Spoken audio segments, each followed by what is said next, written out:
안녕하세요. 오늘도 유튜브 바이블로그 김 작가님의 글을 통해서 청취자 여러분과 함께 생각해 볼 시간을 갖겠습니다. 김 작가님의 글 가나안 신자의 눈물을 좀 깊이 들여다볼까 합니다. 오늘날 교회의 현실을 함께 좀 생각해보는 그런 시간이 되었으면 하는데요. 믿음은 있지만 교회 공동체에는 속하지 않는 이른바 가나안 신자들의 이야기에 한번 귀 기울여 보려고 해요. 그게 가나안을 거꾸로 읽으면 안 나가가 되니까 말 그대로 교회에 안 나가는 분들을 의미하는 거죠? 네, 맞습니다. 네, 요즘 많이 쓰이는 표현 같아요.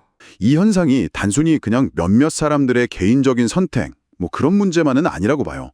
어쩌면 오늘날 한국 교회가 직면한 현실, 그 중요한 어떤 단면을 보여주는 지표일 수도 있습니다. 글에 보면 어떤 지인 가족 이야기가 소개되는데요. 한 중형교회에 다녔는데 목사님을 너무 지나치게 따르고 우상화하는 그런 분위기가 좀 부담스러웠던 모양이에요. 조금이라도 비판적인 이야기를 하면 용납이 안 되는 그런 분위기였다고 해요. 결국 이건 아니다 싶어서 교회를 옮기셨다고 하죠. 네, 근데 옮긴 곳에서도 또 어려움이 있었어요. 그 작은 개척교회였는데 담임 목사님과의 관계에서 깊은 상처를 받으셨더라고요. 목사님이 자기를 떠난 신자는 내 알 바 아니다. 이렇게 공공연하게 말씀하시고 심지어 아들이 군대 가는데도 목사님한테 문자 한 통 못 받았다고 하시더라고요. 결국 이 가족분들은 목사님들은 다 이런 건가? 하는 그런 깊은 회의감 또 피로감 속에서 교회 자처를 떠나게 되신 거거든요. 참 안타까운 사연인데요. 이 가나안 신자가 되는 과정이 단 한 번의 사건보다는 반복된 관계의 상처, 신뢰의 상실에서 비롯되는 경우가 많은 것 같아요. 그런 복합적인 상황들을 겪다 보니 김 작가님 스스로도 주변에서 누가 신앙을 갖고 싶어 하면 반가우면서도 덜컥 좀 겁이 난다고 하세요. 교회를 선뜻 추천하기가 어렵다는 거죠? 네, 맞아요. 누가 이렇게 신앙을 갖고 싶다고 찾아오면 섣불리 교회를 추천하지 못하고 심지어 일단 교회는 나가지 말라 이렇게까지 말씀하신다고 해요. 물론 진짜 가지 말라는 뜻은 아니겠지만요. 그만큼 좀 괜찮은 교회를 찾아서 추천하는 게 어렵다는 현실을 반영하는 거겠죠. 대한민국 교회를 진퇴양난의 지뢰밭 같다고 비유하시는데 네.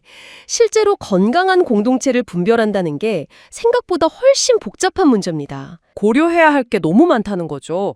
일단 이단인지 아닌지, 신천지 같은 위장교회는 아닌지, 이건 기본이고요. 네, 또 소속 교단은 어디인지, 목사님 개인의 인력이나 신학적인 배경, 성경을 어떻게 보는지 이런 것도 다 따져봐야 하고요. 거기다가 WCC 가입 여부라든지 은사주의나 신사도 운동 같은 특정 흐름과의 관련성, 또 과거에 문제됐던 어떤 집단과 연관은 없는지 정말 한두 가지가 아니에요. 맞아요.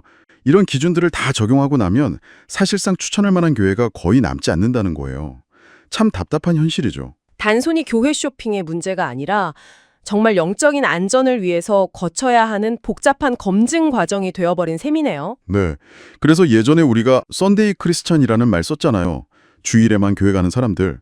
근데 이제는 가나안 신자라는 말이 오히려 더 많은 공감을 얻는 시대가 된 것 같아요. 그렇죠. 어떤 경우에는 교회에서 잘못된 걸 배우거나 목회자에게 상처받거나 심지어 이단에 빠지느니 차라리 교회에 안 나가는 게 영적으로 더 안전하고 축복일 수도 있다. 이런 이야기까지 하세요. 좀 파격적이죠. 예전에 교회를 떠났던 친구가 다시 신앙을 가져보려고 하는데 선뜻 교회를 추천 못하고 몇 달째 잠깐만 기다려봐 하면서 막고 있다는 그 고백 있잖아요. 글쓴이의 그 깊은 고민이랑 또 무거운 책임감이 느껴지더라고요. 좋은 곳으로 인도하고 싶은데 혹시 또 상처받을까 봐 두려운 마음, 그 사이에서 갈등하는 거죠. 그러게요. 하지만 동시에 김 작가님도 홀로 신앙의 위험성은 분명히 아시는 것 같아요. 네. 네, 성경적으로 보면 성도들은 당연히 함께 모여야 하고 연합해야 세상을 이기고 마귀에 맞설 힘을 얻는다고 가르치잖아요. 그렇죠. 공동체가 중요하죠. 그래서 결국 가나안 신자로 남을 것인가, 차선책으로 그나마 괜찮은 교회를 찾아 나설 것인가, 이건 정말 개인의 힘겨운 결정으로 남는 거죠. 안타까운 현실이에요. 이들을 쉽게 판단하거나 비난해서는 안 된다는 말씀이시군요. 네, 이런 딜레마에 빠진 분들을 섣불리 책망하기보다는 그 마음을 이해해주고 위로하고 힘을 주는 게 필요하다는 거죠. 그럼 어떻게 해야 할까요? 오히려 사도 바울이 그 여러 문제가 많았던 초대교회들에게 보냈던 편지들, 서신들을 통해서 위로를 얻자고 말해요. 그리고 지금은 눈물을 흘릴지라도 언젠가는 우리가 좋은 공동체로 함께 세워져서 온전하게 될 그날을 소망하며 기다리자고요.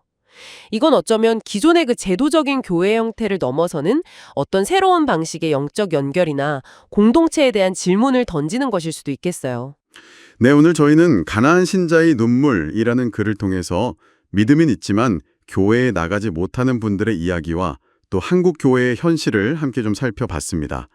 청취자 여러분께서는 이 이야기들을 어떻게 들으셨는지 궁금하네요.